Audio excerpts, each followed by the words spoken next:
All right, welcome, my friends, to another episode of Extreme Health Radio. I hope you're having a great Monday wherever you are in the world, and I hope you are doing great. This is episode 644 with Dr. Zach Bush. We're going to introduce him in just a second. This is going to be a really fun conversation. I'm really looking forward to diving more into his work, so this is going to be really, really great.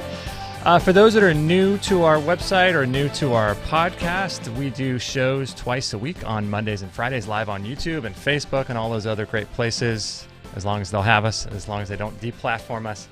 Those are live at 10:45 a.m. Pacific time, and this is episode 644. So if you want to grab the show notes, the links, the sponsors, anything like that we talk about on today's show, all you have to do is remember 644. So it's extremehealthradio.com/644. And it's my birthday today, and I'm 44 years old. So it's kind of cool. So that'll be fun to talk to Dr. Zach Bush. I'm really excited because I've been doing a lot of research into the kind of concepts he's been talking about for a long time, and this is going to be a great show. Let me bring up some of our upcoming guests, because we have a lot of cool people that we talk to every single week and have done so many great shows that it's been a lot of fun. So some of our upcoming guests, if you go to our homepage, let me bring that up really quickly. On Friday, we have Glenn Swartout. We're going to talk with him about accelerated self-healing. On Monday, Dr. Jacob Lieberman will talk about light, color, and consciousness. That should be pretty fun. Callie Lyon's going to be here next Friday. Highly fluorinated chemicals, or forever chemicals, and Dr. Michelle Lamassa Schrader will talk with her about recall healing and spiritual connection and emotional connection to disease. So if you want to subscribe to our podcast, lots of cool stuff happening, so you don't want to miss anything. And let me bring up Dr. Bush here. First of all, let me read his bio, because he's quite an accomplished guy, and I want to ask him about this because it says here in his bio that he's one of the few triple board certified physicians in the country with expertise in internal medicine, endocrinology and metabolism, as well as hospice and palliative care. The breakthrough science that Dr. Bush and his colleagues have delivered offers profound new insights into our modern disease epidemics, as well as human health and longevity. So interesting. Triple board certified. So let me ask him. So, Doc, what does it mean that you're triple board certified, and why are you one of the few? That means that the American Board of Medicine has taken me through the training and testing and certification for the areas of internal medicine, endocrinology, and hospice and palliative care, which are three different subspecialties outside of your medical doctorate. And so, and finishing my medical doctorate at the University of Colorado, went on to the University of Virginia and did my 3 years of internal medicine there, got board certified, and did a chief resident year, which is a faculty teaching year there, teaching med students and residents in the hospital system. And then from there, went into endocrinology and metabolism, which was a 3-year fellowship in studying hormone regulation of the body and deeper understanding of the intricacies of multi-organ systems and organ system diseases.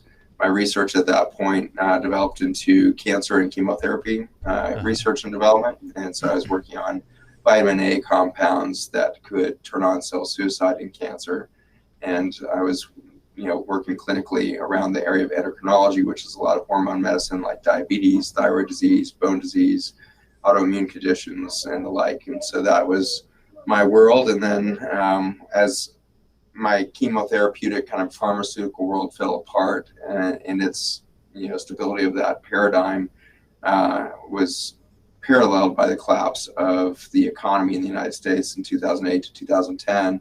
And so academia found itself in free fall. NIH, the National Institutes of Health, was losing all of its funding due to the recession. And so our department and division at the University of Virginia was drying up quickly. And so there was an opportunity for me to jump to a different paradigm, which was to start my own small clinic in rural Virginia, in one of the most impoverished areas of the state, and started a nutrition center for reversing chronic disease there. And so during that time, went into my third subspecialty training while I was running my clinic in hospice and palliative care, which is end of life and pain management kind of specialty of medicine, and board certified in that as well. So in the end, it meant a long path and lots of non-linear developments. And the universe slapping me around a good fair amount, and found myself where I am today. That's so interesting. And so when you were talking a little bit about the vitamin A compounds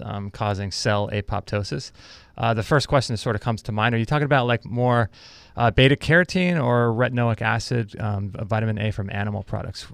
Is there a difference there in what you were looking at? Yeah, they can both do it. And so I was using the retinoids because they were had already been patented by a pharmaceutical company, and so it was easy for me to dive into that usage. But you can get the same effect out of a beta carotene as well. That's interesting. And so what was it doing? Was it showing a lot of promise in terms of apoptosis with cancer cells? Yeah, it was exciting. We were starting to realize that we didn't have to poison cancer to get it to die. And we realized, with that research, along with many others at the time, as this concept of apoptosis was really emerging, we were starting to realize that cellular communication was being dictated largely by these mitochondria that live inside of our cells. And that information stream coming out of the mitochondria was exactly what was capable of recognizing the situation of a cancer cell, or a situation where there's so much damage that the cell could neither safely kill itself or replicate.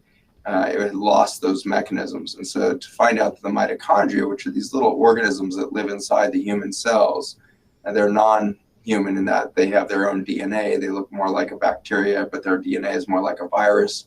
Mm-hmm. So they have this weird microbial kind of morphology in both their physical structure as well as their genomics. Mm-hmm. And they were dictating, the survival or death of that cell, and therefore ultimately, the survival or death of a patient, which was such an intriguing shift in mentality that maybe the damaged human cell was a part of the symptomology of a chronic situation rather than the disease itself. Mm-hmm. And so that pathway was really paradigm shifting for me, really opened up the blinders that perhaps biology was much more diverse in its methodology and approach to creating a thrive state in the human cell. The idea that it might take mitochondria and bacteria and fungi, that those seeds started to get planted at that time point. Mm-hmm. Now I'm guessing that I think you said you were using a patentable form of vitamin A. When you were using that and seeing cells go through apoptosis, cancer cells, was your first thought that this is a patentable form of vitamin A and this is not something necessarily natural? And so your mind didn't go to the idea that natural can cause apoptosis and start looking down that rabbit trail? Yeah, that's exactly what happened to me. It took me from this pharmaceutical mindset to the possibility that nutrition could be a powerful tool for preventing or treating cancer. And that would ultimately lead to my departure to the nutrition environment in 2010. But leading up to that, I further had the realization that there had never been a cancer cell in history or a human cancer condition in history that had been caused by a lack of chemotherapy.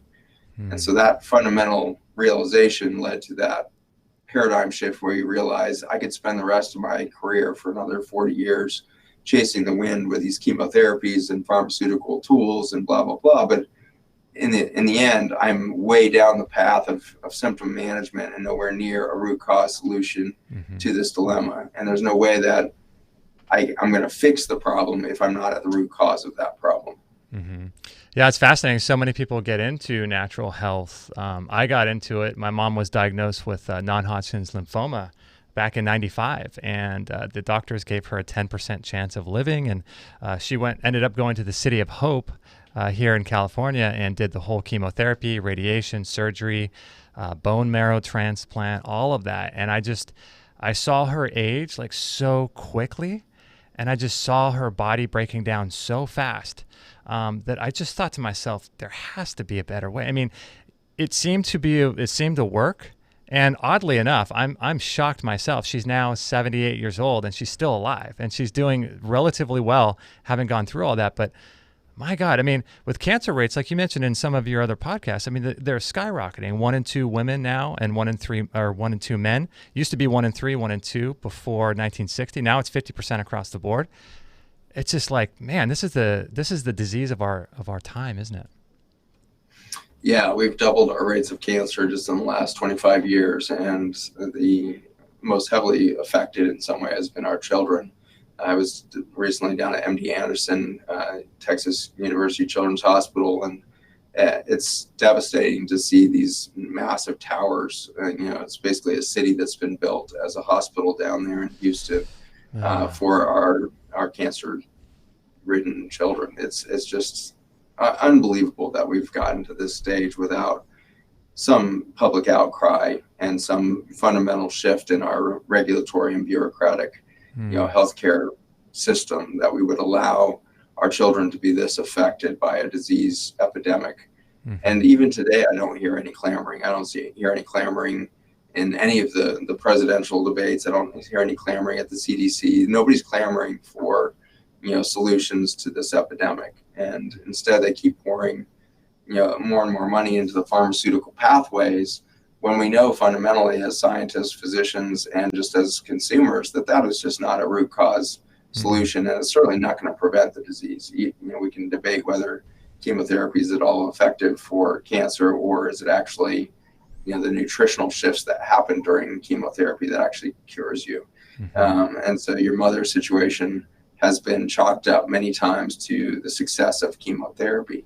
But if we really look at the physiology there, we could uncover that we're nowhere near honest about that. Like the nutritional impact of getting somebody that sick is how that cancer can then go into an apoptotic or complete cell death state.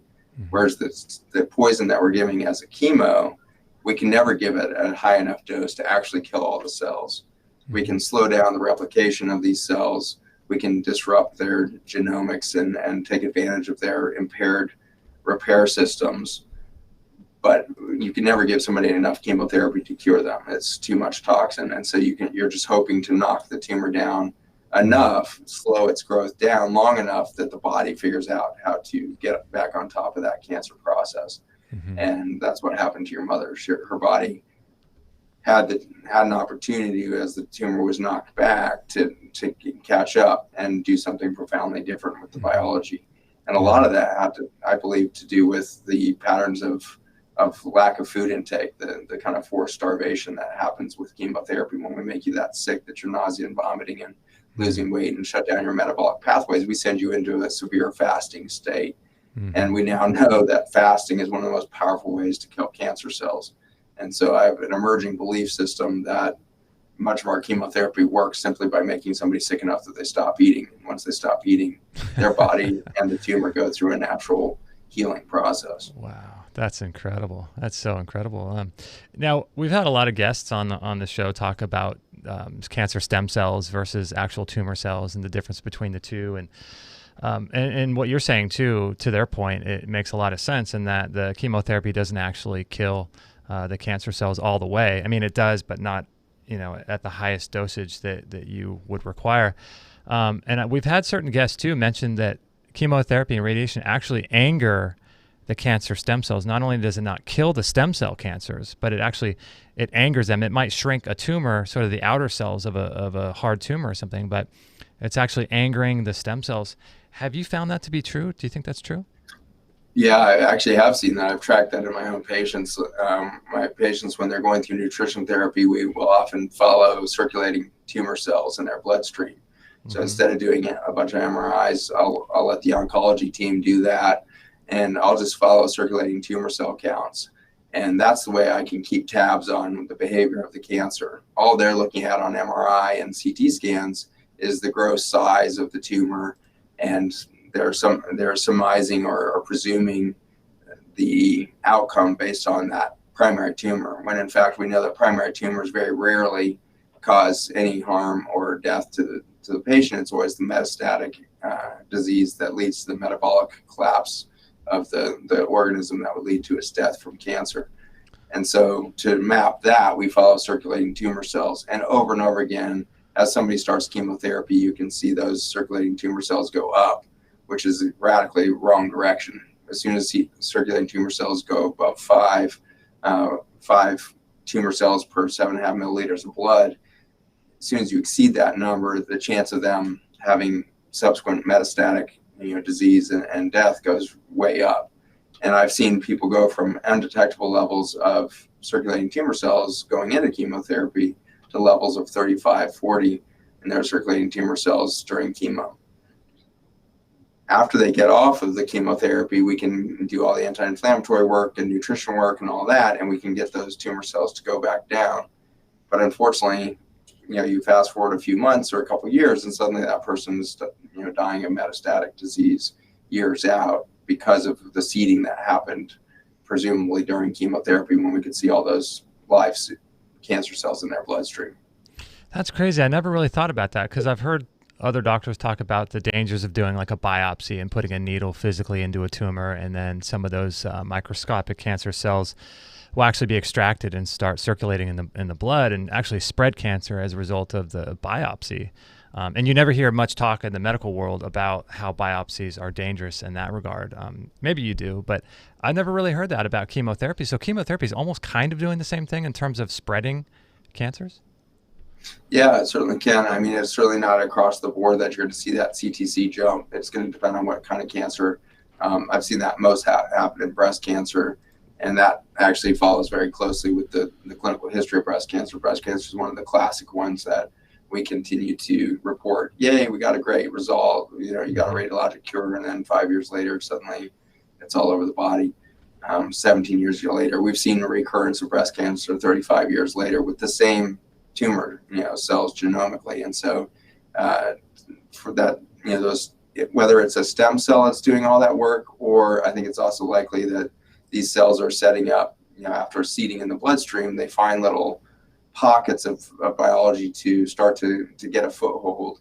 And over the years, they have adaptive, techniques to allow them to start to thrive to the point where they can then kind of go into a more aggressive clinical manifestation after years or decades of being quiet. So I think all of that is definitely well documented in the literature. It doesn't mean that chemotherapy is bad for that reason. Chemotherapy has some track records with some cancers, and so Hodgkin's lymphoma is a good example where there seems to be a high degree of long-term survival after chemotherapy for Hodgkin's. Non-Hodgkin's lymphoma, not quite as good of a track record, and we tend to see secondary cancers in a lot of those patients that have long-term survival. And if you read the warnings on any chemotherapy, cancer is one of the side effects of chemotherapy, because we know we're doing so much genomic injury to all of the non-cancer cells in the body when you expose to something like chemo, especially if you're doing cocktails of chemotherapies. You're getting such vast disruptions of methylation patterns, and all kinds of very important precancerous changes are happening in those cells, and so you can set the patient up for secondary cancer. So unfortunately, there's no right answer right now. Like, is chemotherapy right? Well, no, not as a stopgap, but is it wrong? Well, no, because there's nothing else there as a tool for that moment so we're stuck in this no man's land between right and wrong right now. And so for me in my clinic, it really comes down to teaching my patients intuition and listening to their bodies and, frankly, their soul level communication to say, what are you here to do? Why are you here on earth, and are you doing it right now? And what is the medical philosophy that would most align with that deep sense of self in you? And for a lot of patients, I'm never doing chemotherapy. And for a lot of patients, that's like, yeah, if I need to do chemotherapy, I'll do that, understanding that I also need to do nutrition and exercise and total transformation of my, kind of thought process or whatever it is. And they're willing to do all that work. And then there's a lot of consumers that are like, oh, I'm just going to sign up at MD Anderson or Sloan Kettering, and it's a multi-billion-dollar industry, and they're doing research all the time. And so I'm at the cutting edge, which is chemo, surgery, and radiation. And I feel very peaceful there. So I completely accept all three of those avenues. I think that we're in a gray zone now. It is my hope and expectation that in 20 to 30 years, we're going to look back at this last kind of 30, 40-year journey of the chemotherapy era with, shuddering to realize that was the extent of our belief system or our ingenuity as a medical community at the time. I think we have far more creative capacity. I think we have far more opportunity to do transformative and health supportive approaches. Mm-hmm.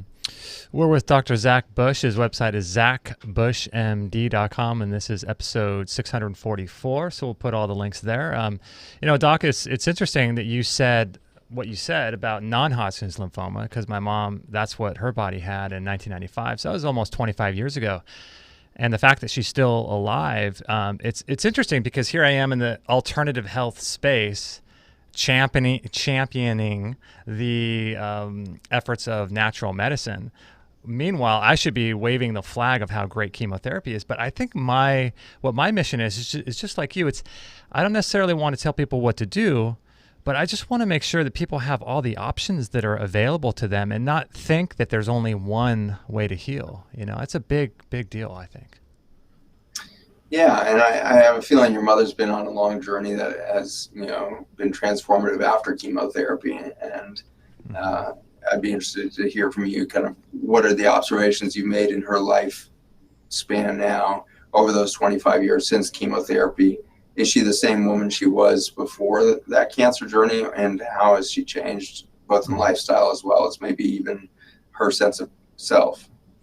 Yeah, it's interesting, because it is most definitely a wake-up call for everybody, when it comes down to this. And she's a completely different person.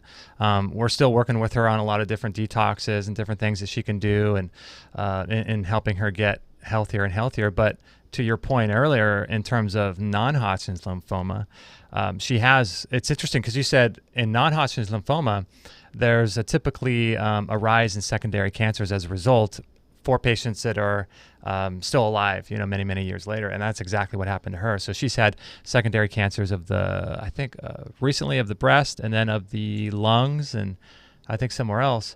But it's every single time she goes through this, it's like a soul awakening journey.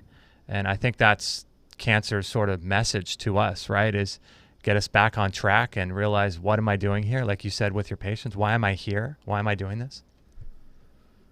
Yeah, you're spot on. And her journey sounds like one I've seen many times now, which is if you don't find your way to the root of the problem, which is fundamentally in cancer, one of loneliness. And so if you don't find your way all the way to the root of why there's cellular loneliness happening in your body, then there's going to be another cancer to come along. And cancer will keep coming until we completely reconnect. And we can look at that at the patient level and prove that out. And we can look at that at the societal level and get excited about what does that mean for us now that we're in an epidemic of cancer. Like you said, 1 in 2 males, 1 in 3 females going to get cancer before they die now in the United States. At those rates of cancer, what is our species journey now? What is that telling us about where we're at? And it's screaming to me that we have to stop acting as if we are isolated beings. And we need to start really integrating our psychology, our spirituality, our physiology with the idea of singularity. We are at one with nature. We are certainly at one with the rest of our species. And it is only going to be through the final breaking down of the false walls that we've put up between one another and really reconnect at a deep spiritual consciousness level that we might see the end of this cancer epidemic. And I believe that this cancer epidemic will be a huge part of the extinction of our species over the next 7 to 10 decades, which is the current rate that we're heading for, if we don't change. And I'm very okay with that as well. As a hospice physician, I see the dying process as a beautiful transformation that happens in my patients over and over again.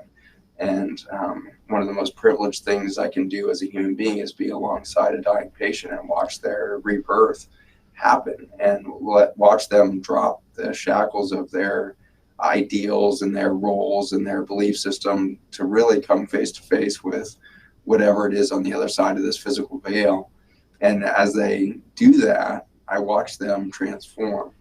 And so now we imagine the hospice chapter for our species that we're now in.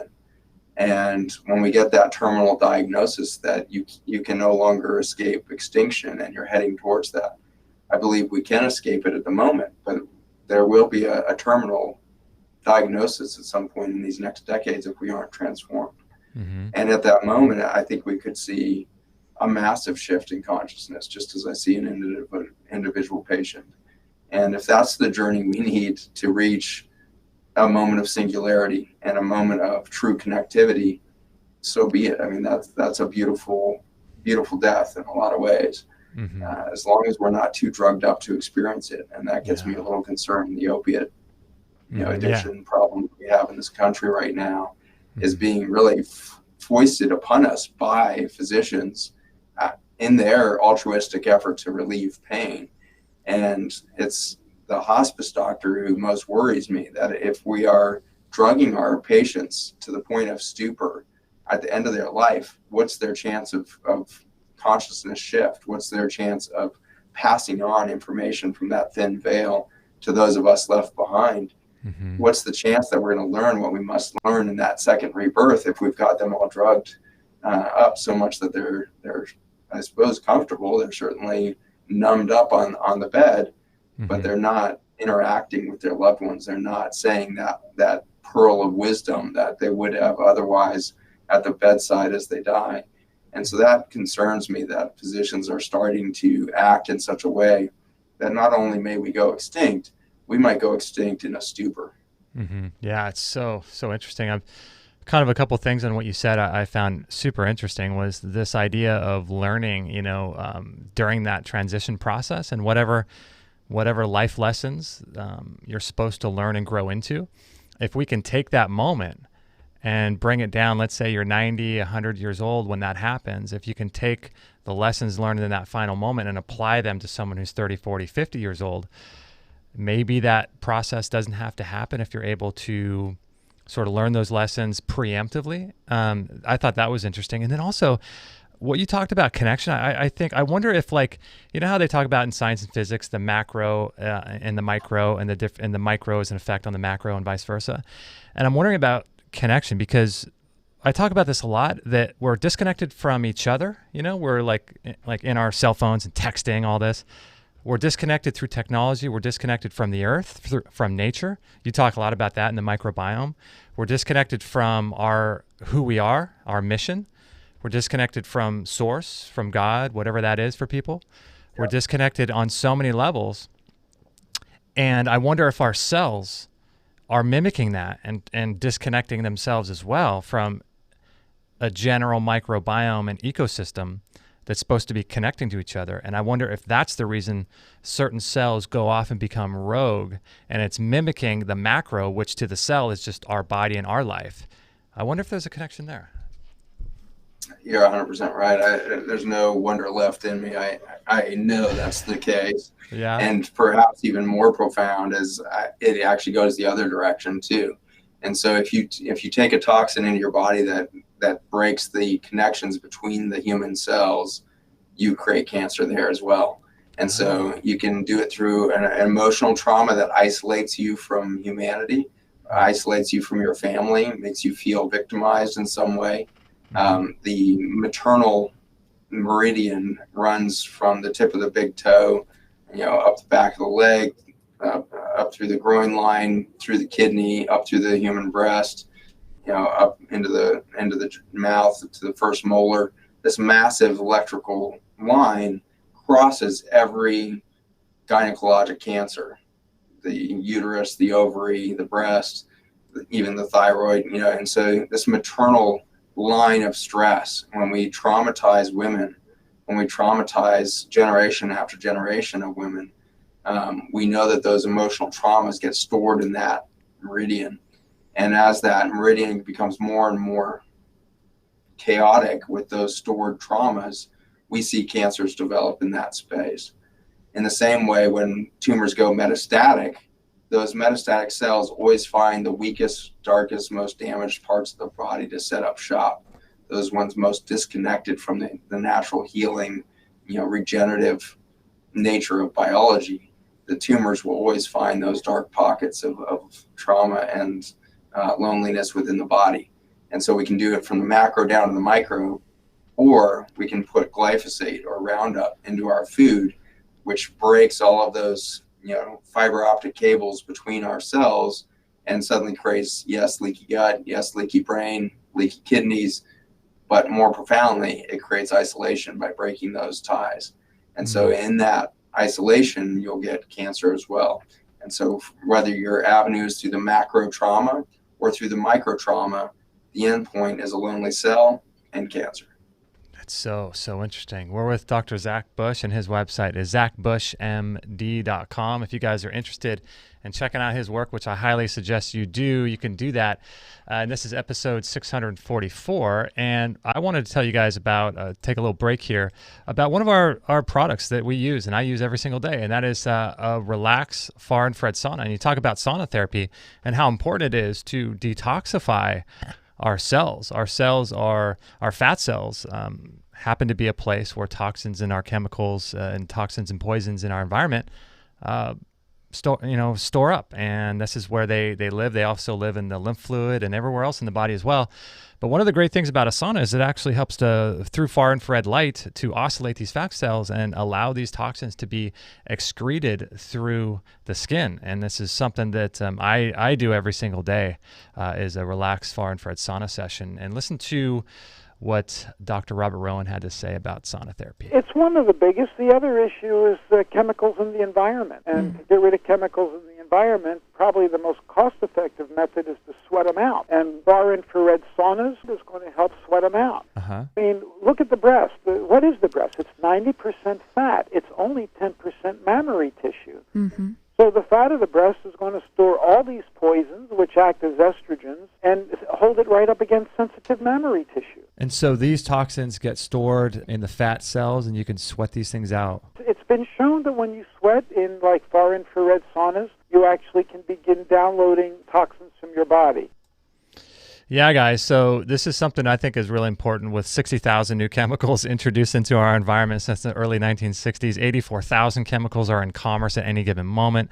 We have chemicals coming at us from everywhere. And we're going to talk about the microbiome and glyphosate and digestion, how that connects to all of disease as well. But we had Stephanie Seneff on some time ago talking about how glyphosate is now found through ethanol, and 10% of corn being GMO sprayed. Now we're breathing this stuff in our air. And so these chemicals are ubiquitous. They're everywhere in our environment. And, if you're not on a strategy to eliminate these toxins in multiple different ways, in multiple different forms, you're storing these things. You become the filter. And so this is my favorite sauna. We sell other ones as well, but this is the one that I use. And this is just a great portable sauna. It heats up immediately. You don't have to preheat it. You don't have to knock down any walls. You can sit in it with your head out. And I like to watch documentaries and, Netflix and whatever else in there to make the time go by. And it's just a great product. And I highly encourage you guys to consider turning your home into a kind of a healing sanctuary, a place where you can do some of these self-care practices that will help extend your life and make you more healthy too. And something else too that I wanted to show you, and something that I do in tandem with the sauna, is jumping up and down on a rebounder. Now, I used to think that jumping up and down, like this was like 1975, the year I was born, Farrah Fawcett, jumping up and down in those, workout uniforms. And it was just so 1970s, But once I started learning about rebounding and what it does to your lymph system and how it opens in these one-way valves that are all throughout your body, that there's no pump like there is for a heart for the lymph system. Many argue the heart is not a pump, and that's true too, but there's no real pump for the lymphatic system. And jumping up and down using that negative and positive G-force energy at the bottom of the bounce helps to open up those lymphatic system drainage tubules and get rid of the stuff from your body. And listen to what a really cool guest we had on, Dr. Judy Mikovits, said about jumping up and down on a rebound. And let's think about the simplest thing. I used to do one of those rebounders for exercise back in the 80s and things like that. And it's a wonderful way to move your lymphatics, because a lot of these toxins simply clog up the highways. Think about LA. That's why I take the train, because you can't get there from here. There's so much road construction, narrowing down to 3 lanes here and there. That blocks it all up. That's with the lymphatics. That's with the blood. That's why we see all this swelling and inflammation. And then all of these toxins are talking to the cells that say, I have to go repair. And overdoing repair causes cancers, because you need to turn that off. Now, we can't say that the Bellicon Rebounder that we have here on biocharge.me or the Saunas or anything like that, we can't make medical claims and say these things cure anything at all. But to me, they're just tools that we can start adding into our life to prevent diseases and things like this. And so self-care is a really, really powerful thing. And I think it's really important for all of us to start getting into some daily practices that you can do. And what's cool about the Bellicon, if you're interested, is that it has these foldable legs, so you can store it underneath your bed. They come in all these different shapes and sizes, and there's bars if you're concerned about balance. And I do mine outside, and I listen to podcasts, and I get the full spectrum sunlight and breathe fresh air, and it's just a great, great thing. I like to do it after I work out, so I love working out and surfing and hiking and all kinds of things like this. But when I'm done, I'll jump up and down and just flush all of this lactic acid from my workouts and toxins in my lymphatic system. I'll flush all that, and then I'll go sit in a sauna. So these things don't cure anything, but they accelerate the process, I think, of getting healthier. And I'm really a big fan of bringing these things into your life as a daily or just maybe even a weekly practice. So if you're interested in the Bellicon Rebounder or the Relax Far Infrared Sauna, go to biocharge.me, or this is episode 644, and that is extremehealthradio.com/644, and you can get access to them there. And we'll be right back with Dr. Bush. And if you guys have any questions in the chat room on our YouTube page, we'll take questions there, because I can't manage like Facebook and YouTube and all these different places. So we'll just stick with YouTube for now for questions. And if you want to call, our Skype should be connected. So if you have any questions for Dr. Bush, you can call. Our Skype handle is Extreme Health Radio. So we'll be right back right after this. You're listening to Extreme Health Radio, and I hope you're enjoying this show. Please share it with your friends by tagging @Extreme Health Radio on Instagram. Stay tuned for new shows weekly. Yeah, if you guys are watching on the video, that was a really cool story of an Italian guy who was diagnosed with cancer that I shared on our Instagram. And the story behind him and his cancer is just fascinating, because he actually ended up going back to Italy, he started a wine business and built a vineyard and started growing grapes to harvest wine. And then 50 years goes by, and he goes back to New York to visit his oncologist to tell them that he never did die, and all of his oncologists were dead. And so he outlived all of his doctors, for 50 years, of the same guys who were telling him that he was going to die of cancer. It's just an amazing story. So anyway, that was just a little post on our Instagram feed if you guys are interested in following us on there. As long as we have that platform, and as long as we're able to sort of be on there and share stuff, it'd be great to have you on. So Dr. Bush, I'm curious about sort of what we're kind of hinted at a little bit. You mentioned glyphosate and the role of that. Do you think, I think you've mentioned this yourself too in past interviews, do you think Stephanie Seneff was accurate in the connection there between glyphosate sprayed corn, 10% of ethanol being in gasoline, and us breathing this stuff in our environment? Do you think that's true? Yeah, it's showing up about 75% of our air and about 75% of our rainfall now. I think that the ethanol is only one of the many avenues that it has in there. My sense is that the vast majority that ends up in our air is not from the burning of ethanol in our gas tanks. It's actually from the evaporation of contaminated water from our agricultural systems. The highest cancer rates in the entire country has changed radically over the last 30 years. Before the advent of GMO crops in 1996 and back in time, we had the highest rates of cancer death in the Northeast and the Northwest, and never in the South. And then suddenly, with the debut of Roundup Ready crops, when we started adding Roundup as a routine, crop treatment throughout the growing season, at massive doses compared to where it was before 1996, because we could suddenly spray the crops directly instead of just spot spraying the weeds. And with that advent of massive spraying, we see this reversal of the cancer maps in the United States, where suddenly all the highest cancer rates are in the deep South at the end of the Mississippi River, the last 90 miles being the most severe version of that death, cancer alley, as it's now referred to, as those highest rates of cancer death. That's the last 90 miles between Baton Rouge and New Orleans, Louisiana. And that's new. That was as of 2007, forward. That's kind of our death map. And so it's a really interesting thing that, again, the CDC and our government bodies haven't, rung the bell on this alarming fact that we cause some sort of massive environmental damage down in the South in a short 10-year period that would then go on to such a dramatic public health shift. And so those are maps from the CDC. You can pull them up from the cdc.gov website, cancer epidemiology pet maps for the U.S. 1996 and before, and then 2007 to 2011 are the maps that they have readily available there. And yet, we find that this glyphosate molecule is water soluble. And so as we spray these crops with Roundup and glyphosate compounds, glyphosate is the active ingredient within Roundup that does a lot of the damage. And our laboratory for the last 7 years has been working on the mechanisms by which Roundup destroys gut membranes, blood-brain barrier, and causes that cell isolation.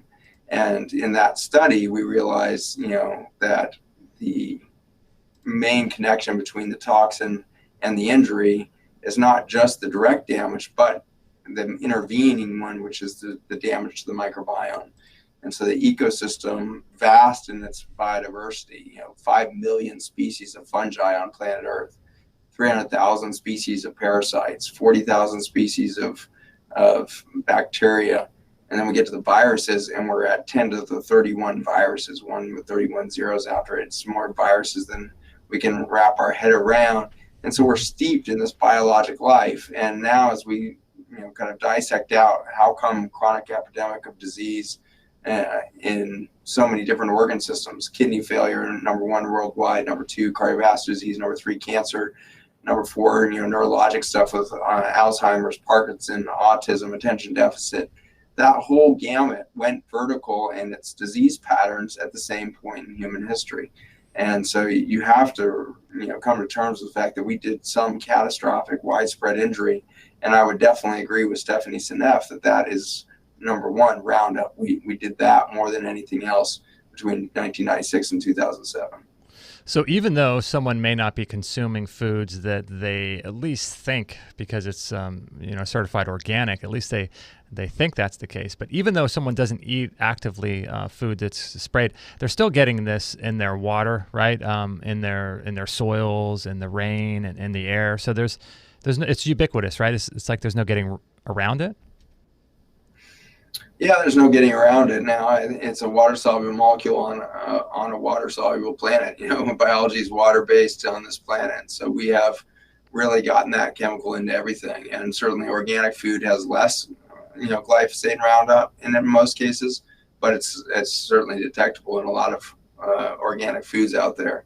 Mm-hmm. Organic baby foods right now are testing really high in heavy metals and glyphosate and such. So it's very, very difficult to get clean food when we've done this level of damage. To put it in perspective, we're spraying 4 billion pounds of this chemical into the soils and water systems of the planet every year now. And so that just, it's very hard to wrap your head around what 100,000 pounds would look like, but 4 billion pounds of a single chemical. Yeah, that's so crazy. So many chemicals. Wow. So when this glyphosate is getting into our bodies, specifically our microbiome and our gut, I'm curious, what is it doing there? Like, what happens as a result of it? But then I think what a lot of people don't think about too is that we don't just have a microbiome in our gut. Like, every organ has its own pH, has its own microbiome with its own organisms on top of our skin. So it's not like it's just in the gut. But what is it doing when it enters the body, do you think? Yeah, it functions as an antimicrobial, and so it's been patented as an antibiotic, antiparasite, antifungal. It does a lot of damage to the microbiome on a lot of levels. And Monsanto, when it rolled out those initial patents for the chemical, showed us the pathway by which it would function as an antibiotic, and it is through something called the shikimate pathway. The shikimate pathway is an enzyme pathway that bacteria, fungi, and plants have, but humans and other eukaryotic multicellular organisms like cattle and your pets, all of us large mammals don't have these pathways of the shikimate enzyme system. And the shikimate enzyme system makes aromatic amino acids, these critical amino acids that are the building blocks for the human proteins and proteins for any life on Earth. By blocking the shikimate pathway, it functions as a weed killer. The plant can no longer make the essential amino acids needed for its protein structure, so the weed dies in a couple days. In the same way, you spray the soils, earthworms, bacteria, fungi, they all die very quickly. We can wipe out anywhere between 50% and 100% of earthworms with a single application of Roundup across a farm. And so it's a devastating reality that we're killing macro and micro life with this compound. As you very well described there, the human body is an organic garden. We now know that the human breast, the prostate, the brain even, is teeming with life. And when we accumulate injury, the microbiome is there to respond in a supportive fashion. And so it's somewhat shocking to find out that a breast that's been damaged from that macro environment that we first described, where emotional trauma and suppression of women and abuse of women over generations can cause an accumulation of stress in a single pathway, which epigenetically then gets passed down from one woman to the next. And then you're distilling down, or you're concentrating this trauma that's predisposing for dysfunction in that meridian, like the breast. And at the moment that breast tumor starts to emerge, the pH is off, the osmolality, all these biologic kind of markers of the terrain of the breast are all off. Mm-hmm. And what happens in those moments, and probably in the weeks and months before that cancer develops, is the microbiome has shifted, and the typical bacteria in the breast get out of the way, and you have methylobacterium as the primary, and with a few other species in backup to try to detox the breast, try to restore some sort of metabolic function in this damaged space and the rest. So I find it very compelling that not only is there microbiome in all of these organ systems, when we find injury that we can't repair at the human cell level, the microbiome responds. The area in the brain that is responsible for Alzheimer's dementia, if you stain those sections of the brain for fungi after death in a post-mortem analysis, we find that Candida glabrata, a very, very common fungus that can also function as a yeast, and that Candida glabrata transforms into the mycelial form rather than the yeast form, and builds a mycelial network around the damaged neuron of the woman's brain, seemingly in an effort to get nutrients back into this space, which is exactly what the mycelium does in soil. When we damage soil and kill the microbial, kind of bacterial microbial life there, the fungi show up stronger to bring in the mycelial delivery system to bring nutrients from far off places to do the cell repair, as well as the terrain repair after that injury. And so to find out that the microbiome within the human has the same adaptive and kind of emergency response system is truly miraculous and beautiful. It's amazing. It's so amazing how intricate and complex our bodies are. Like I feel like we know so much, but yet so little at the same time. We had a guest on, really interesting, Dr. Amy Prohl, Proal, and she was talking about some studies that she's been doing, or she's been reading about. And I think San Diego, and she was talking about how like viruses and bacteria and things will learn together. They'll turn off cell receptors. They'll build biofilms. And she was saying that now in University of San Diego, they're showing now that these viruses that are living in biofilms or whatever they're doing in the body, they're piggybacking off your nervous system, and they're communicating with other cells or viruses in other parts of your body through your nervous system. So they're hijacking your nervous system and communicating in some way. All this is happening, and we have no idea like what's going on. We just have no idea. It's crazy. I agree, and I don't think it's necessarily a hijacking. I think that our brains and nervous systems, peripheral and central and both, really developed with a direct communication to the microbiome from the very beginning. Wow. We now know that the ion channel in the surface of bacteria is identical to the ion channel on the surface of a peripheral nerve in the way that it sniffs out information from the periphery. And furthermore, UC San Diego, as you mentioned, as well as UCSF, have done a lot of recent work on that gut interplay with the neurons. And what they're showing is that the afferent nerves within the gut lining are actually extending past the boundary of our gut to actually interact directly with the microbiome milieu in the gut lining, which is just dumbfounding. We always assumed that the brain and the peripheral nerves were like this holy of holies that had to be, multiple times separated from the outside world just to keep it safe. To find out these nerves are intentionally reaching past the safety of the human, organism to interact directly with these microbes makes me believe that we in fact developed with the soils of the planet. We developed with the soils within our human gut such that we would design our neural system to listen. We now know that the skin nerves are interacting through the same ion channels with the microflora of the skin. And so it's not at all surprising that when you get a gut screw up and things are inflamed, you have leaky gut and inflammation in the first small intestine, you end up with eczema and very specific patches of the skin inflamed and dumping toxin. And so in this way, the nervous system of the gut creates, not only a neural path, but also an endocrine path, a paracrine path, a lymphatic path, a pathway for detoxification back to the skin in a very specific fashion, and such that if this section of the small intestine is affected, this part of the skin erupts. This part of the small intestine is affected, this part of the skin erupts.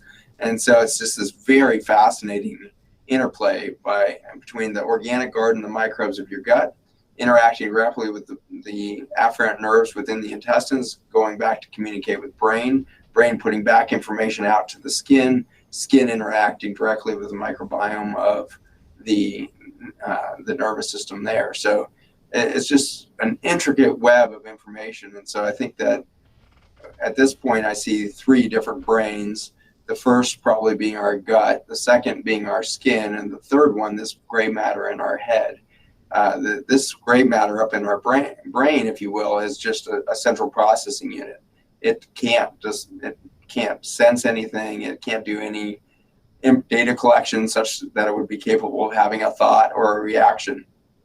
All it's doing is waiting for all of the work to be done in information gathering from the peripheral nervous system of your gut and skin, your eyes, etc., your nervous system to feed back to that gray matter so that can then be data processed and then some sort of cohesive information passed back out. But even with the cohesive message from the brain out to the periphery, nothing would happen if the peripheral nervous system didn't know how to interact with that greater environment around it. Do you think it's true? We had a guest, Dr. Richard Massey. He's a former medical anesthesiologist, and now he's just practicing primarily on natural healthcare and things, working with people. And he was saying on our show that one of the things that he's come across in different conferences and things like that he's attended over the years is this idea that we've lost 70% of our microbiome. And I think he was saying something about like we should have over 1,000 different organisms, not total amounts of organisms, but 1,000 different types of organisms. And now we're down to like 300 or 400. Is that true, do you think? And it seems like it's true, but I mean, how do you know that? I wonder. Yeah, those numbers are in hot debate because a lot of numbers are quite a bit higher than that as to what our ideal is. The NIH and the Human Gut Project there, we've already identified 10,000 or 12,000 strains of different bacteria by species that inhabit the human gut. And that's with a relatively few. That was like, the first 100 patients already yielded 10,000 different species. So it didn't take long to find out just the sheer diversity capacity of the human gut. But those are American guts. And in Jeff Leach's project, which is happening now over in Africa, as we start to decode the microbiome of hunter-gatherers over in West Africa, we realize we probably are just scratching the surface of the real potential for microbial diversity. And we started to narrow that microbial diversity in our guts the moment we started, industrialized civilization and distancing ourselves from the microbiome as a whole. In the same way, I think that that's our pathway out of this disaster, is re-engaging nature with the expectation and now proven knowledge that when you get back out into these environments and spend much more time outdoors, your microbiome shifts very quickly to embrace that species diversification that Mother Nature's capable of delivering. And so it's both our pathway into the trouble and our pathway out.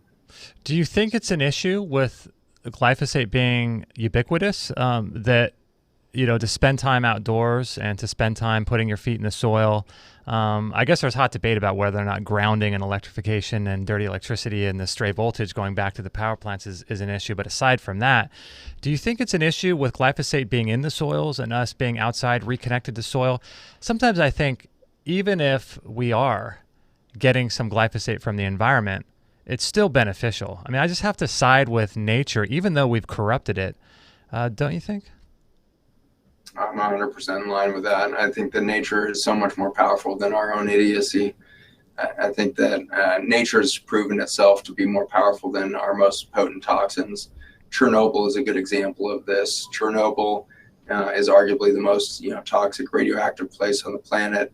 That accident happening 30 some years ago now, that massive natural disaster or man-made disaster that happened on the natural world there has had some interesting opposite impact. And so while humans experienced the highest rates of thyroid cancer in history with that event and had to move out of the area due to the level of chronic disease caused by that radiation, when you take a Geiger counter through Chernobyl today, it remains an extraordinarily toxic space.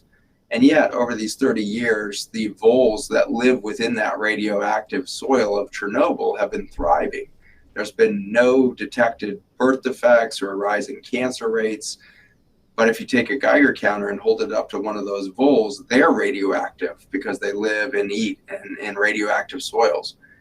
Their prey and their predator is the wolf, the Arctic wolf there in Siberia. And the Siberian wolf there is got a main staple of radioactive voles. And so those animals have become radioactive. But again, instead of seeing birth defects and cancer, we see the pup size, the size of those pup litters increasing in those Arctic wolves. And in fact, nature as a whole has come rushing back into that vacuum of life in Chernobyl. And we see, endangered species thriving better there than in other parts of Russia and the former USSR. So it's just a fascinating, story of getting outside, always the right answer. Getting as close to nature as possible, profoundly good answer. How is it possible that those animals are surviving in that high of a radioactive environment? Probably the microbiome, again, is the answer. We now know that there's many strains of Pseudomonas species bacteria that are expert at digesting things like radioactive uranium and plutonium. And so it's really intriguing that the microbiome has long developed niche species to deal with every toxin on the planet. Remember, this planet was, devised by whatever intelligence of nature was behind it, with the entire periodic chart there. And so that everything from arsenic to the radioactive compounds, these apparent toxins have their role in biology. We need those elements within the biology of the planet for it to thrive as it does. And in the same way that biology has figured out, antidotes to those toxins. And so there's bacteria that can transmute and detox those pathways for us. If we isolate and we live in isolated homes in drywall boxes that have weird very narrow microbiome exposures, and then we get into off-gassing plastic cars, drive in an air-conditioned or heated space to a carpet with off-gassing office building with our cubicles, and pound all day on plastic keyboards and look at blue light on our monitors until we go blind. Mm-hmm. And then we drive back and do the same thing tomorrow. There's just no health in that. We can biohack all day long, mm-hmm. and that environment is unbreachable. Mm-hmm. But nature has so many avenues to supporting health. And so I would always say nature's going to win, and I would always get out and touch the earth. I would be much more confident in her healing powers than the toxicity that we might create. Yeah, I totally agree with that. Gosh, I have so much that I could go with you on so many different directions, but I want to be cognizant of your time because I know you're a super busy guy, and we wanted to keep this at about an hour. So I apologize if you ask a question on YouTube. I want to be aware of Dr. Bush's time and make sure he gets out in time. But one final thing, Doc, where can people find you, and what upcoming projects do you have? And I know you got some products on your site as well. Like, I know a lot of your work has to do with the microbiome and restoring gut motility and gut function. So while you're saying that, I'm going to show listeners who are watching on YouTube and Facebook your website. But where can people find you, either work with you or get closer to the work you're doing? Yeah, that Zach Bush MD website can definitely get you kind of a portal into the rest of my brain there. I've got some video content, just kind of short 10-minute clips at the bottom of that website as you scroll down, that kind of dive into a lot of my areas of interest, everything from spirituality to autism, gut health, and pregnancy there. So those kinds of spaces is a little bit of content. But then up top, you can click through to a lot of the more in-depth podcasts around the areas. You can also go into the shop page there and find a lot of our work and science around the microbiome and how it's providing a new foundation for health in the face of these toxins. We stumbled upon the antidote to Roundup in our science, and so the bottles you see there with the Ion Gut Health product are how we deliver the carbon cycle and the intelligence of the microbiome back into the human gut and nervous system and beyond. We have products for your kids, for pets. We have sinus product there that's been a gangbuster for the world. So a lot there to be had. You can, if you scroll down a little further, you'll see the microscopy showing the reversal of the damage from Roundup. And so you're looking at the small intestine here under a microscope, and the green is highlighting the tight junctions that are the Velcro between the cells. Top left, you've got a control membrane at a healthy state. Straight down from that, you have glyphosate damage. And so once exposed to glyphosate, the cells unzipper from one another and become free floating, and now you have a profound leaky gut. If you put the Ion product back on there, it zippers itself back together. In the same way, if you pre-treat the gut with that supplement, then you'll see the prevention of that from happening. And the interesting thing that I love about this science is the product itself is not doing the repair or the prevention. It's actually the human cells themselves getting enough information from the product. So the product is a communication network from the microbiome. And with that wireless communication network restored, you actually see the human cell doing its resilience. You see the human cell doing the same profound capacity for injury repair and prevention that we just described in the Chernobyl setting for these animals. When we touch the soil, which is where we derive these molecules from, we get some pretty profound biology happening. And so it's a very cool message that, in fact, there's such a thing as the intrinsic health of the human being, and we have the capacity to heal. Along those same lines, another product that we have is my clinic, the mclinic.com. The M Clinic is where I do a lot of my patient care, and we've developed, a robust team there of integrative practitioners doing radical things. And we saw the need to expand that out past the walls of our clinic. And so I've started an 8-week series called the Intrinsic Health Series that takes you through 8 weeks of one-on-one coaching with one of our intrinsic health coaches, and eight hours of content from me that takes you through the fundamental base camp of how biology works in our new understanding. Everything from the new understanding of the microbiome to the new understanding of water, new understandings of fasting patterns, new understandings of nutrition itself. And so these paradigm shifting kind of basics that we see fundamental to the future of our species, we really impart during this 8-week series. And that 8-week series is a fun way for us to engage with the world and really create radical, transformative partnerships in the community. Everybody who's gone through that Intrinsic Health Series ends up being these natives of change in their communities. They, stomp out into the world with these, equipped with a huge amount of truth and a huge amount of solution-based plans on how to reinvent, lifestyles that would get us in touch with our full potential again. That's really cool. And so it looks like you have some programs. I didn't even know you had this clinic, so this is cool. So you have programs for people that, as an end user, and then for people that looks like they want to do some sort of health coaching or something like that to help more people. Is that right? That's right. Yeah, we do have our intrinsic health series coaching program, and so right now we're full, but we continue to take names, and as the program continues to grow, we keep enlisting more and more coaches, and so we've got about 50 coaches right now and climbing. So it's an exciting era where all of us can get engaged for this kind of revolution at that base level. Beyond all of that, we're recognizing that these carbon cycles are critical to all of nature, and we would love to see the opportunity to put our supplement companies out of business by correcting the big agricultural scene, eliminating toxins altogether from the planet. And so we started a nonprofit this past year called Farmers Footprint. You can see that at farmersfootprint.us, and we are now engaging farmers all over the world to create regenerative farming on a grand scale to really supplant chemical farming as a whole, with the hope that once we regenerate nature through our elimination of these toxin pathways, you're going to get to see a radical new foundation for health for your children and grandchildren in the future. So we would love to see you support our nonprofit there. These farmers are desperate for your help. We've never seen a higher rate of suicide in farmers as we see today. We're losing 6,000 to 8,000 farmers, 6,000 to 8,000 farms a year now in the United States that are going out of business. And so farming's in free fall, and it's largely foreign entities and chemical companies and VCs that are buying up the land instead of future farmers. And so we were really trying to reverse that trend back towards a true food security pathway for our nation and for the world at large. That is super cool. I'm glad you're doing what you're doing. I'm looking at some of your Ion Gut Health. So you got kids. So we should get our kids on this because we have a year and a half twin boys. So this would be something that we could presumably, do you think, give to our kids at that young of an age?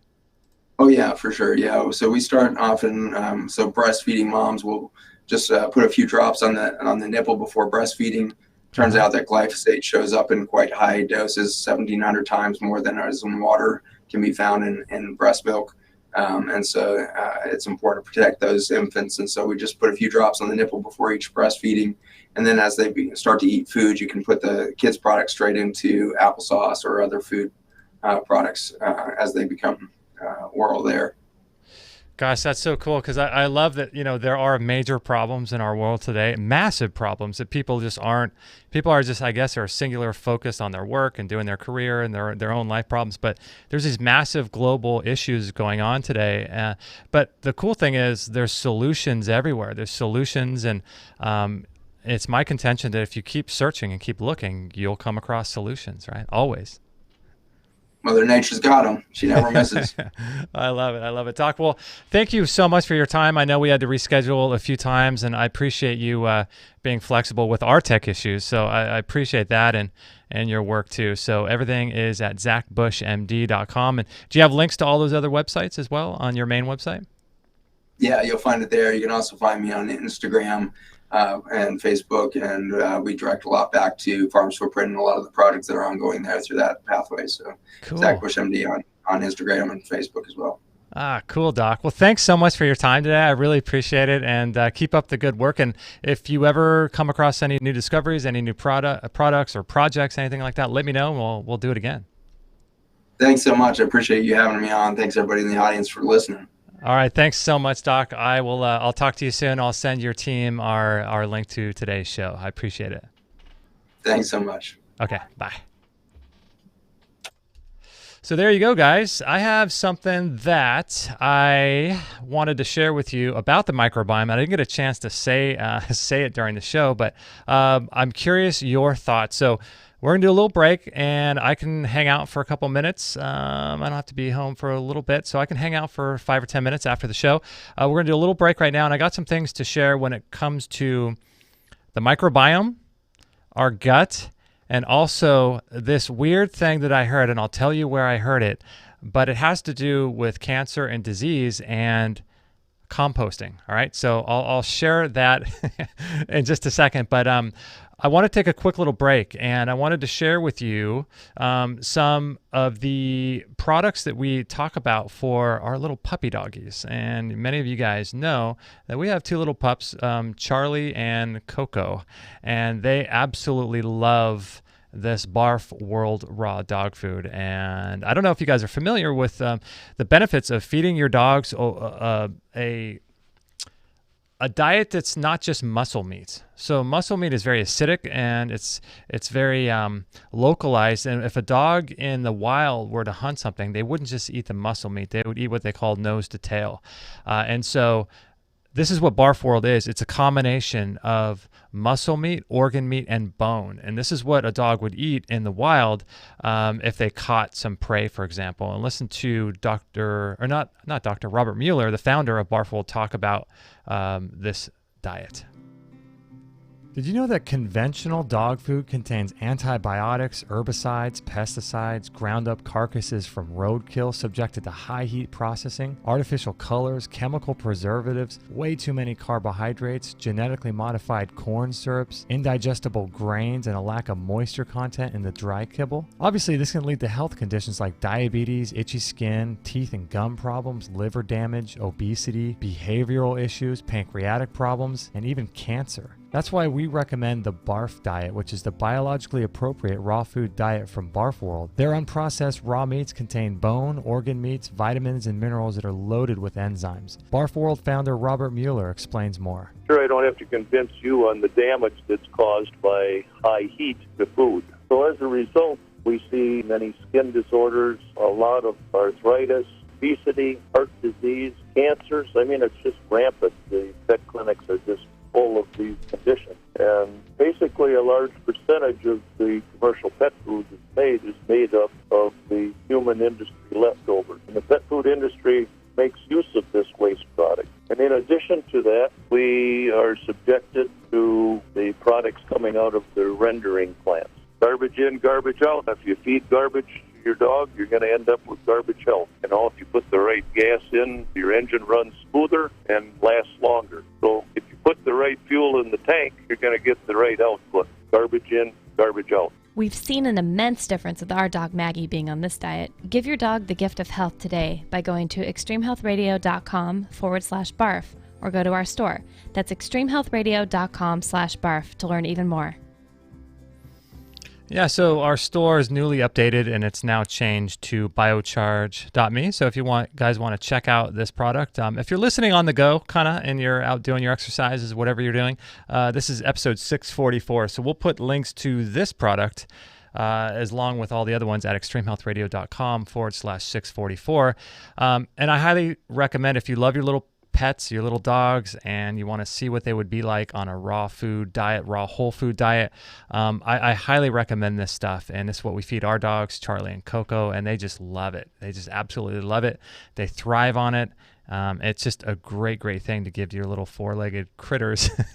And here's one other product I want to tell you guys about, something that has changed my life and something that I love doing every single day. It's Qigong. Qigong is an ancient practice. It's an ancient martial art that's been used for over 4,000 years in the Orient. And it's a way of like grounding yourself to the earth and reconnecting your energy and not losing and leaking life force energy. It's just an amazing practice. And what's cool excuse me, about this is that all it requires is 10 minutes in the morning and 10 minutes in the evening, and it's a digital course, and you get access to learning how these ancient movements, like a moving meditation, can actually benefit you in so many ways. And it's a great practice to do for longevity and healing too. Check out what Christopher Shade had to say about this. People come to me and they're really sick and they got this blown out neurological system and all this toxicity, and I tell them, you need to do Qigong, Tai Chi. You need to do these things that settle down and restore your neurology, because it puts together all the parts. It puts you back into that state where you can start to detoxify. And so I highly, highly recommend all that. Yeah, that was Dr. Christopher Shade, and he has Quicksilver Scientific, I think, and just an amazing guy. And listen to what Kit Campbell had to say about Qigong as well. Qigong is amazing. And the reason that I believe it to be amazing is everything here is energy. That is a scientific fact, if there ever is one.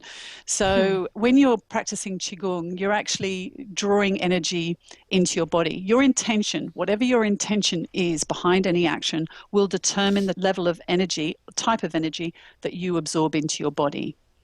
So your intention behind is very important, just like thought.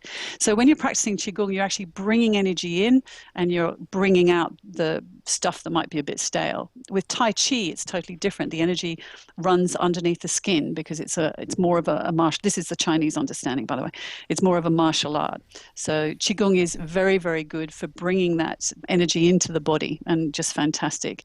Mm-hmm. Yeah, it's really cool. I don't know if you guys are familiar with or practice on any regular basis, regular sitting meditation. And I think Qigong is not a replacement for that, and that's not a replacement for Qigong. But it's more like a moving meditation and working with energy. And there's something really different about it. Like when you start doing the movements and the practice and you close your eyes and you breathe, ideally it would be a good to do it in the morning sun to get the UVA, UVB, and UVC rays of the sun while you're grounded, connected to the earth, doing this ancient practice. Like there's something just really different about it. It's just different than doing a sitting meditation. I think they both have their place, but 10 minutes in the morning, 10 minutes in the evening, if you're looking to overcome any kind of health challenge, if you're looking to get healthier, this is such a good practice because there was a study saying recently that someone goes through more stress today than they did 100 years ago in their whole life, in one day. There's so much stress in today's culture, in today's society. And if you can find and carve out like 10 minutes in the morning, 10 minutes in the evening, this is a really great self-care practice. And I just can't recommend it enough. It's changed my life. It's an amazing, amazing product. And it's a digital course, and you get access to it immediately, and you can start practicing right away. It's just a great, great product, and that's why it's in our store. That's what we do is we put in our store all the great products that we love and make them available to you. So those are available at biocharge.me, and I'm going to share some things about the microbiome right after this. This is Extreme Health Radio, where we're 100% listener supported. Make sure to join the Extreme Health Academy with thousands of other listeners and get real solutions for your health challenges.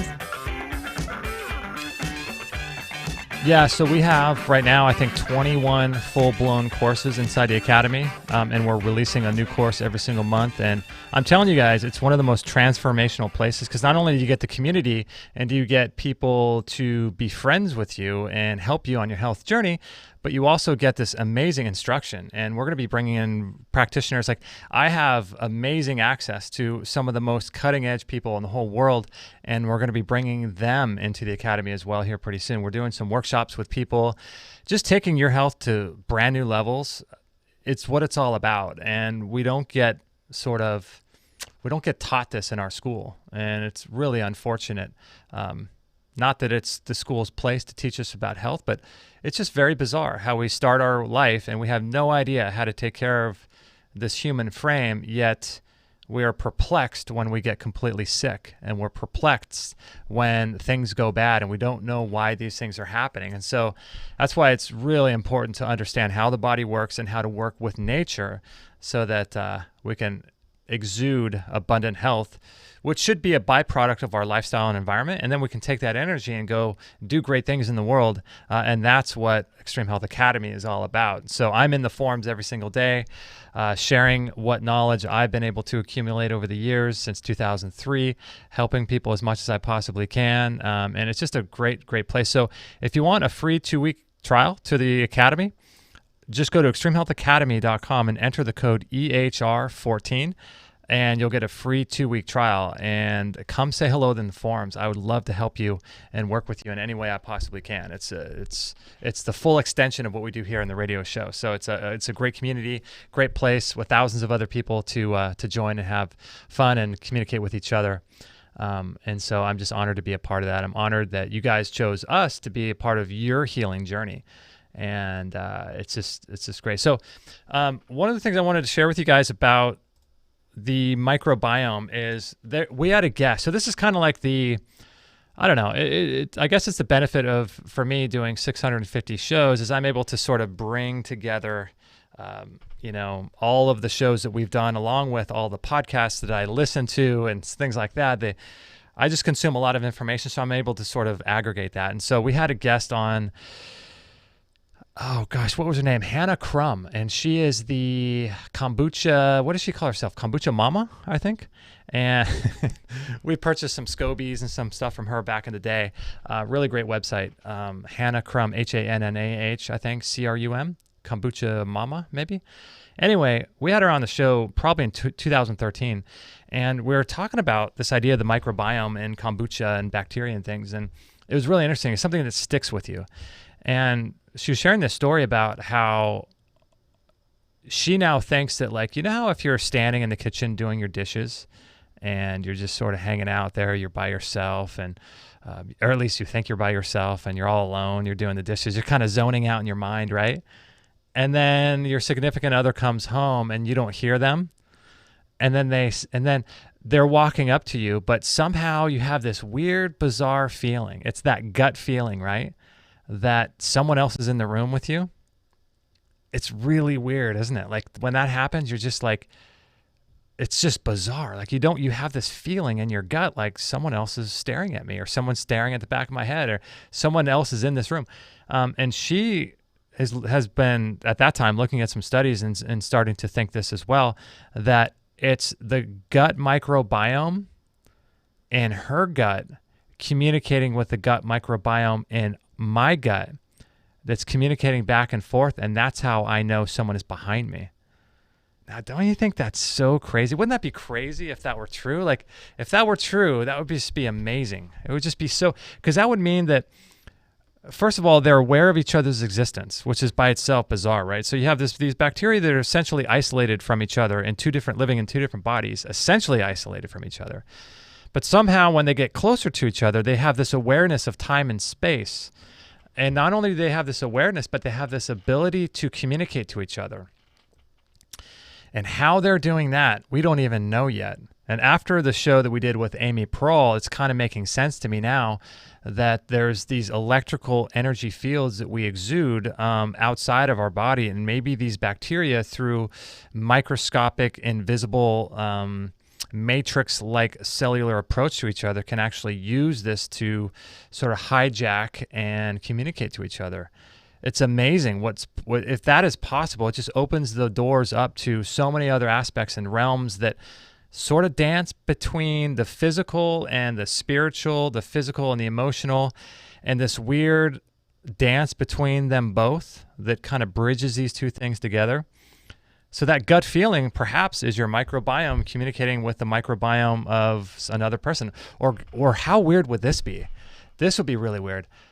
What if the microbiome of someone who's passed away, this is kind of creepy, but it just occurred to me right now.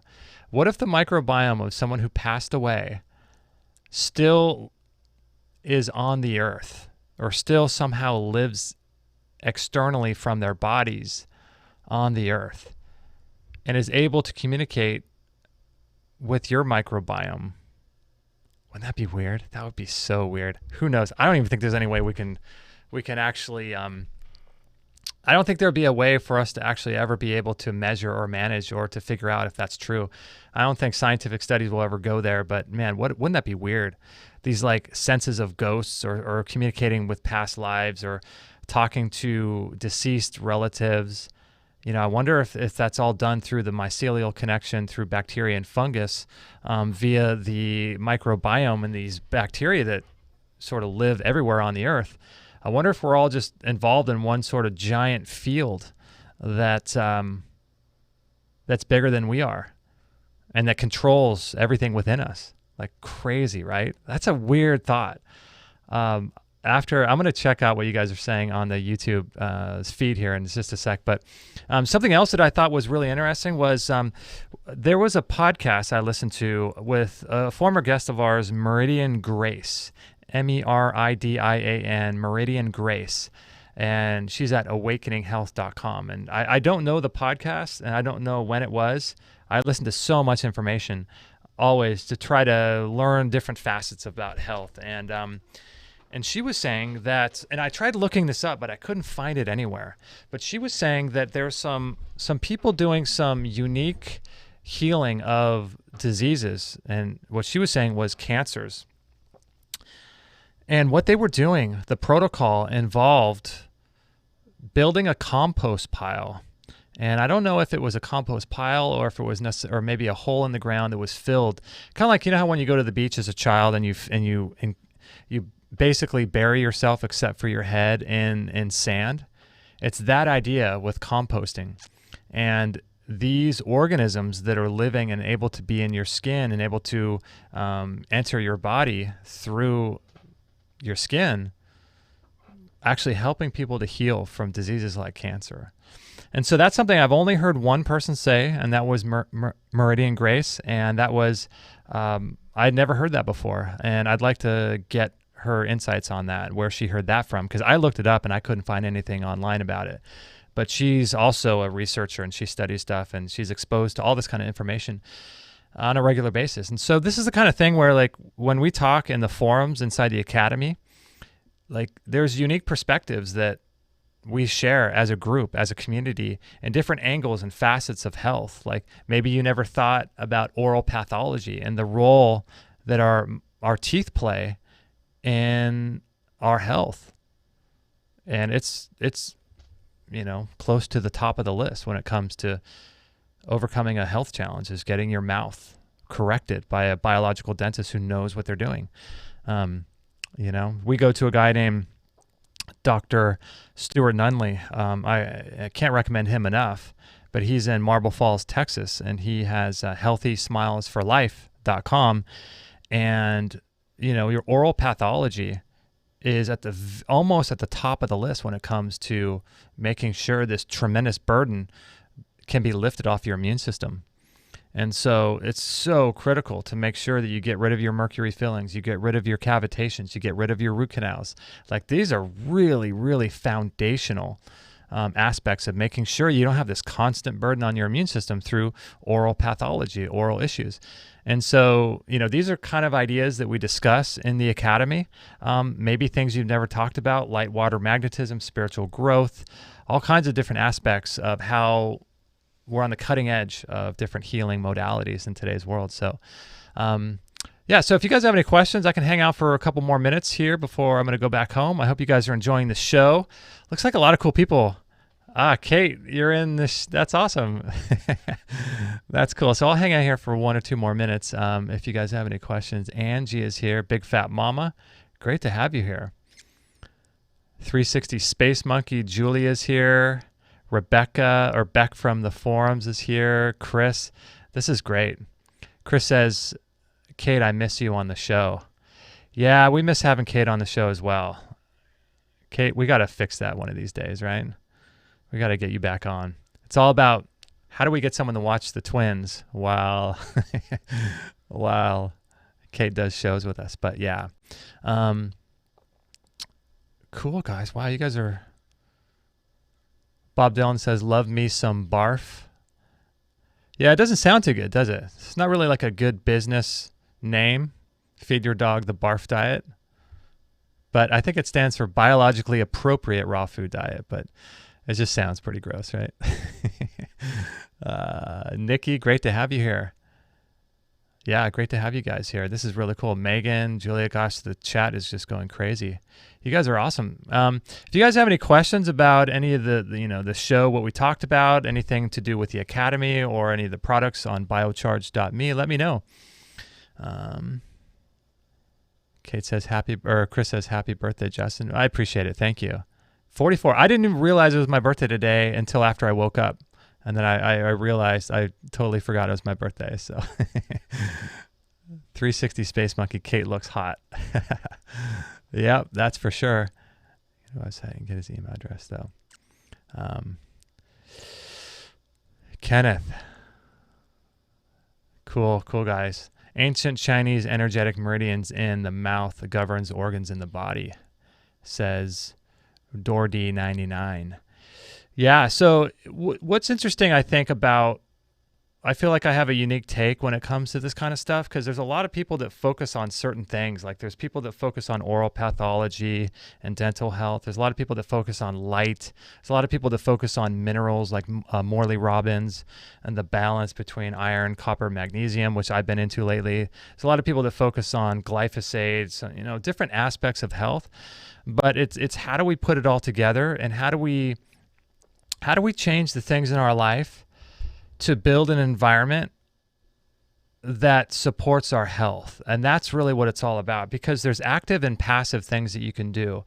And I always encourage people to start with the passive things that you can do to change and alter your environment externally so that your internal environment can change as a result of the external change. And so that means passive changes that you can do to things that you already do to improve your health. And that means manipulating and changing the environment you live in or in the environment you work in that supports and promotes health. Because those things are the place to start first. Because it's really challenging to change your health when it comes to like overcoming a food addiction or trying to change your diet or trying to change these lifelong patterns that we've been living with and giving into our whole life. It's really challenging to do that. And so I like to change the environment in a passive way first, build an environment that supports your health, and then start working on things that you can actually do actively that requires a little bit of discipline. Like today after the show, I'm going to go work out. And so it requires a little bit of discipline. To eat right, requires a little bit of discipline. It requires active things that you have to do. But those are, it's hard to do those when your environment sucks and your environment doesn't support health. So change your environment first and then start working on the things that you have to do actively that requires discipline and things like that, because that's the hardest place to start with. And unfortunately, that's where most people start with their health is they start focusing on the things that are the hardest to change. And those things don't even move the needle as much as passive things. So I'm convinced it's our environment that dictates our health. And you change the environment. Like if a fish is sick, you don't look at the food, you look at the water it's swimming in, right? So it's the water that a fish swims in that ultimately determines how its physiology reacts to the environment and how vibrant and healthy and robust that fish is. So the same thing happens with our health. Let's focus on building a better home environment, a better work environment, lowering stress, making ATP, creating energy in the cell. That's what it's really all about. And creating an environment that supports that, then you can start working on these harder, more difficult things like working out, getting in the sun, blocking blue light, making sure you're eating correctly, going to bed on time, and all these other things that are kind of challenging to do. And so that's where I like to start. And so that's kind of what I like to focus on first. And so in the Academy, it's like we're putting all these pieces together. And that's what I love. And it's really fun for me to interact with you guys in the Academy because it's cool. It's cool to be able to help you specifically with different situations going on. And unfortunately, there's some massive changes coming to YouTube. There's rumblings about December 10th. And platforms being not just demonetized, but platforms being taken off altogether. And so we're moving everything over to the Academy. And so this is the direction we're going, to a private community, because it's hard, man. Like being in the public and you have different entities that are scrutinizing and critiquing the things that you say. You can't use the C word, you can't do this or that. So it's really important to create a private place where we can hang out with each other and help each other and say what we want to say in a private environment. And that's why we're moving ultimately to the Academy. So hopefully we still have our YouTube, we still have our Instagram and Facebook, but there's no guarantees. But we will have the Academy. So I'm really, really stoked to have that at least. So Nikki says, affirmations spoken with pure focus are a powerful tool. That's so true. The only live chat I connect we're like a telepathically connected family. 360 Space Monkey. I know, it's weird, huh? It's like we're all connected together. And that's one of the weird things. It's like this weird, bizarre world we have where people are becoming more and more disconnected, but more connected in a weird way because we have technology, but it's a fake connection. It's not really like the same as standing and hugging someone.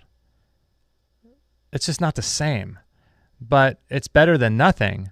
And so this is why we're doing the Academy, and this is why we do what we do to help as many people get connected and stuff. So anyway, I hope you guys enjoyed that show, and stay tuned. We're going to have more shows coming up on this coming up Friday, and we'll do some shows. Let me read to you our little schedule and see who we have coming up so you can take a look at who we have. So let's take a look here.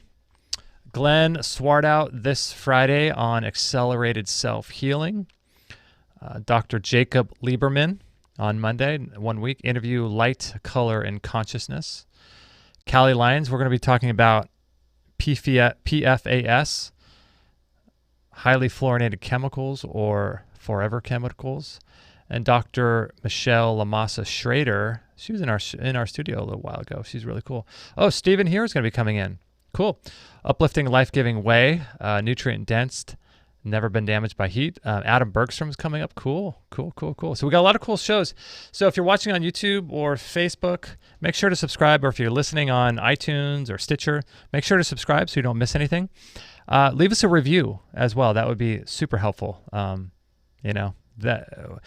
a lot of you guys don't realize that the more reviews a podcast has or a radio show has on iTunes, the more it shows up when people search. So it's really important to us if you leave us a good review. And if you want to join and go deeper with your health and get the tools, the inspiration, the education to overcome your health challenges, join us in the Extreme Health Academy. It's extremehealthacademy.com, EHR14. We'll give you a 2-week trial. If you're watching on YouTube, there should be links down below for that and the coupon code as well. If you're watching on Facebook, make sure to go to this show page, which is extremehealthradio.com/644. Yeah, awesome. All right, guys. Well, I think I'm done. I'm going to go home, and Kate, I'll be home in just a second. I got to transfer the files and all that good stuff. So, Bob Dylan, thanks for the show. You're welcome. Happy 44th, Justin. Thank you. I appreciate that. I appreciate you guys so much. You guys are awesome. I really mean that. Megan, Doreen, Bob Dylan, Nikki, you guys are cool, man. Thank you for being here and joining us, spending some time with us today. And hopefully you got some good content out of that show and some ideas that might change how you look at your health and all that good stuff. So really appreciate you guys being a part of everything that we have going on. And stay tuned for next Friday. We'll be back at 10:45 a.m. Pacific. Come join us in the Academy. I'd love to help you out personally with anything I possibly can. And love you all. Thank you. And to get all the notes for this show, it's extremehealthradio.com/644. I'm going to go home and have some lunch, do a little workout, and enjoy the babies. All right, guys. Love you all. See you hopefully in the Extreme Health Academy. Take care. No material on this blog is intended to suggest that you should not seek professional medical care. Always work with qualified medical professionals, even if you educate yourself in the field of live food, nutrition, and alternative medicine. I'm not a doctor, nor am I offering readers medical advice of any kind. None of the information offered here should be interpreted as a diagnosis of any disease, nor an attempt to treat or prevent any disease or condition. While information in this blog is discussed in the context of numerous conditions, it can be dangerous to take action based on any information in this blog or to start any health program without first consulting a health professional. The content found here is for informational purposes only and is in no way intended as medical advice, as a substitute for medical counseling, or as a treatment/cure for any disease or health condition, and nor should it be continued as such. Always work with a qualified healthcare professional before making any changes to your diet, prescription drug use, lifestyle, or exercise activities. This information is provided as is, and the reader/viewer assumes all risks from the use, non